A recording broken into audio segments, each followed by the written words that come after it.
Aquí en el despertador entre una cosa y otra, bueno, a mí me preocupa, Diógenes, porque aquí yo siempre critico el asunto de los números fríos que se publican los lunes, la reunión esa que hace el Consejo de Seguridad del Gobierno y el gozo con la policía, la fiscalía, y entonces uno ve constantes crímenes, asesinatos y situaciones conflictivas en el ámbito nacional, que entonces a uno le llena de grima y uno dice, caramba, o sea, por un lado, bueno, que la tasa de homicidios se redujo en comparación con el mes pasado, que la tasa, y sin embargo lo que uno ve en las calles, pues, es distinto. Entre una cosa y otra también están trabajando en el Congreso Nacional, hay mucha actividad en el Congreso Nacional, porque el Congreso también tiene a su cargo el proceso de selección de los nuevos jueces, o jueces no miembros, de la Junta Central Electoral, así como también de los miembros de la Cámara de Cuentas, que es otro tema que está en pendiente entre la Cámara de Diputados y el Senado de la República. En el caso del Senado, pues el Senado ya comenzó el proceso de vistas públicas, ¿verdad?, para escuchar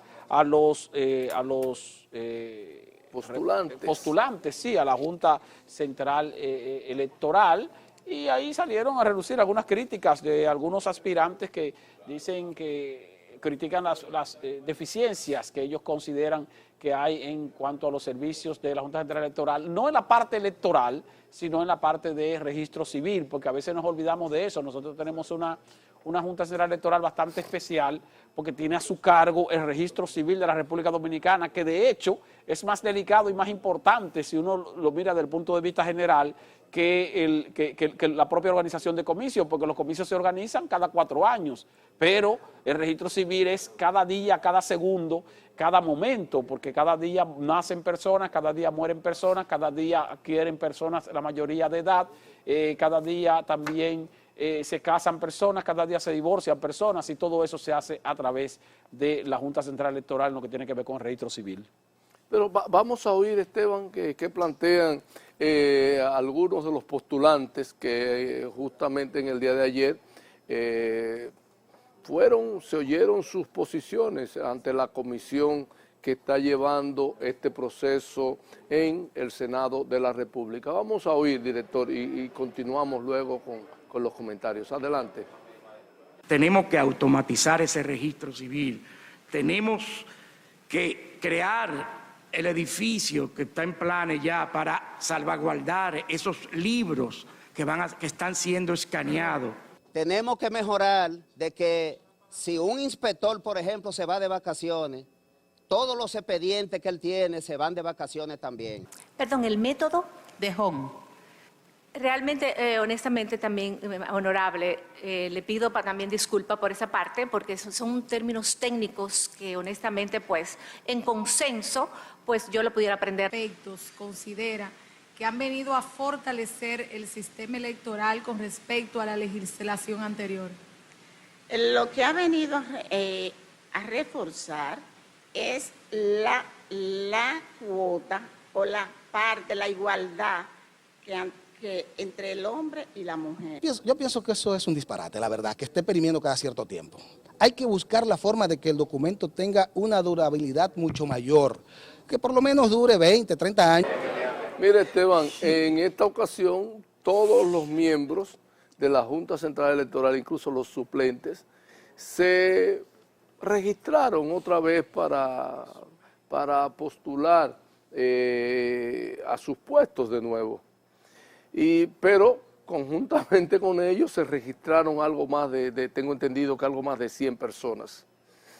En el caso de la Junta Central Electoral es difícil que haya cambios, o sea, no se espera que haya cambios considerables en el pleno de la Junta Central Electoral, porque la Junta Central Electoral es una voz al unísono que dice que han desarrollado buen trabajo. Sí. Entonces, como que si han desarrollado buen trabajo y se están postulando de nuevo, como que es difícil que de nuevo el Senado de la República no los ratifique o no los escoja de nuevo para continuar en el puesto en la Junta Central Electoral. O sea, es difícil que ellos no continúen. Por eso me llama la atención la cantidad de personas que se están postulando también para ocupar esos puestos, que no es malo, pero saben, entiendo, como que están perdiendo el tiempo. Sí, es un asunto más de De protocolo.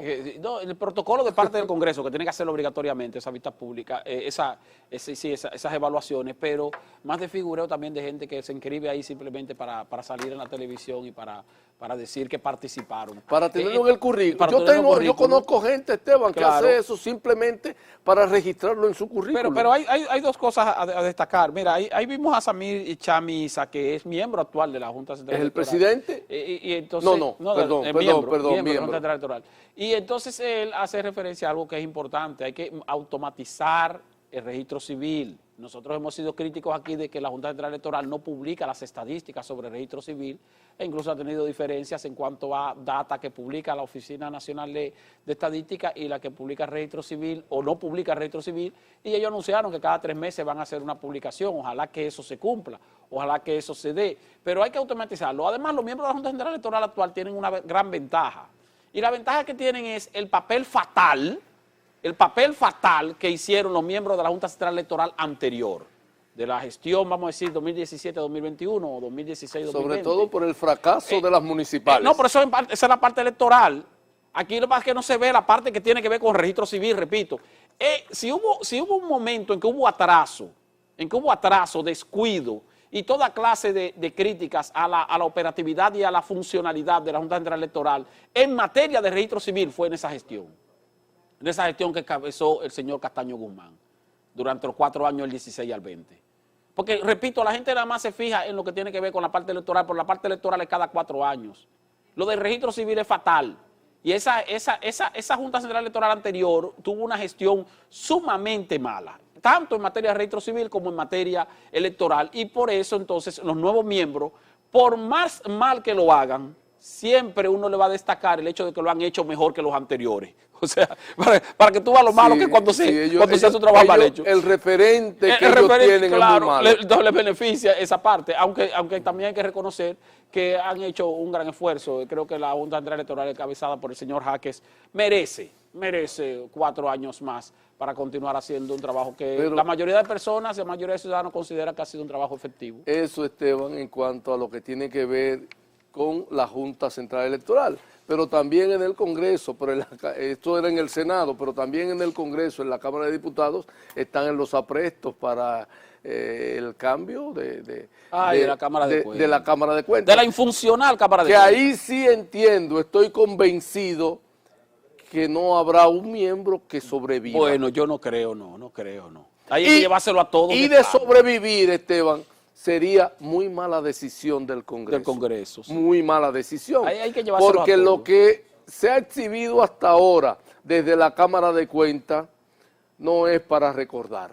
Es mejor para olvidar en la República Dominicana. Y de hecho, fíjate que la Cámara de Cuentas anterior, los miembros de la Cámara de Cuentas anterior a estos miembros, y se intentó desacreditarlos también. Incluso el propio gobierno del presidente Luis Abinader intentó desacreditarlo de forma tal que hubo un momento en que dijo que tenían que renunciar. Yo no sé si tú recuerdas. Cuando dijo, deberían renunciar todos. Pero Esteban, recuerda, es el único organismo del Estado que ha sido allanado. Que fue allanado. Recuerda, lo cual fue algo verdaderamente una locura. Una locura. Lo cual fue una verdadera violación a la institucionalidad del país. Pero como estábamos en la fiebre de un nuevo gobierno y de un nuevo ministerio público, y eso se dejó pasar. Pero eso es algo, señores, que nunca debió haber ocurrido. Pero no solo eso, sino que debió haberse hecho los correctivos del lugar. Aquí el Ministerio Público ocupó y allanó a la Cámara de Cuentas. Y esos miembros de la Cámara de Cuentas anterior incluso no renunciaron porque la experiencia, hay que reconocer la experiencia. Doña Milagros Ortiz Boque, una persona de Estado y que tiene experiencia, pues vio el error que cometió Luis Abinader cuando dijo que deberían renunciar.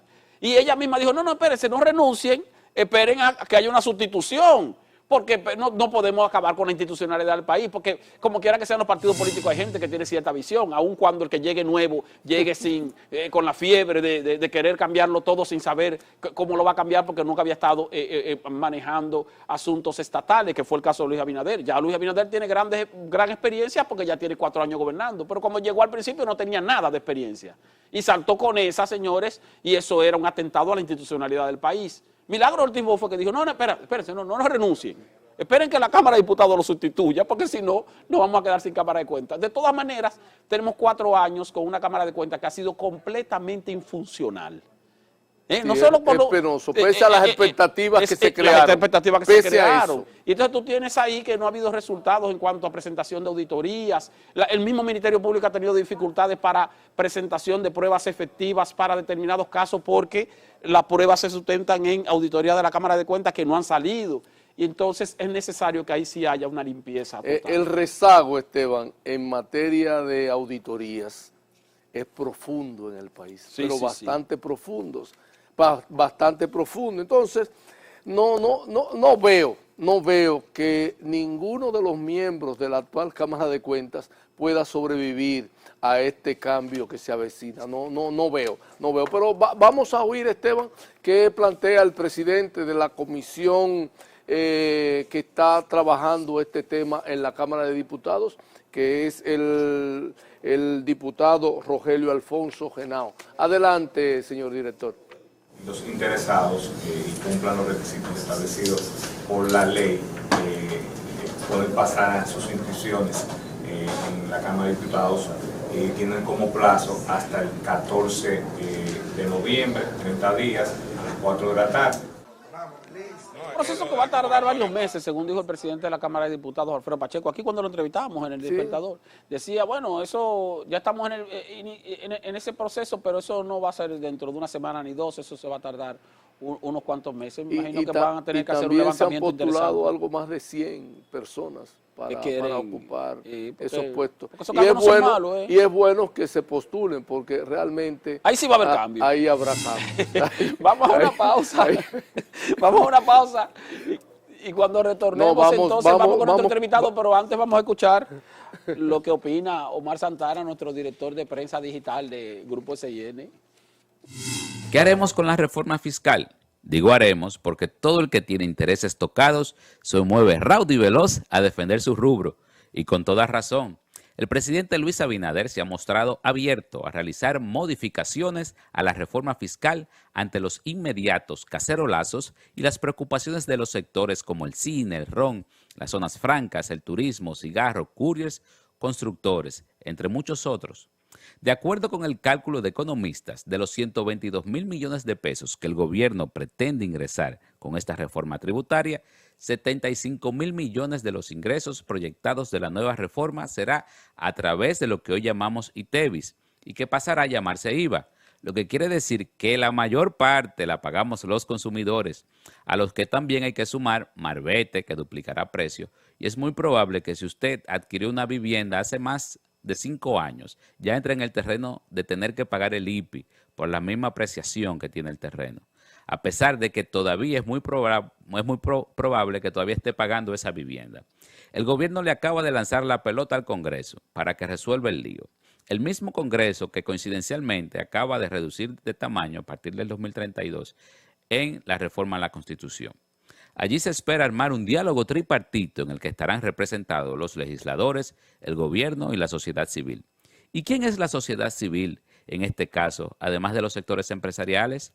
Los ciudadanos debemos estar atentos a ver a quién le echan el muerto para recuperar los 122.000 millones de pesos que busca el gobierno.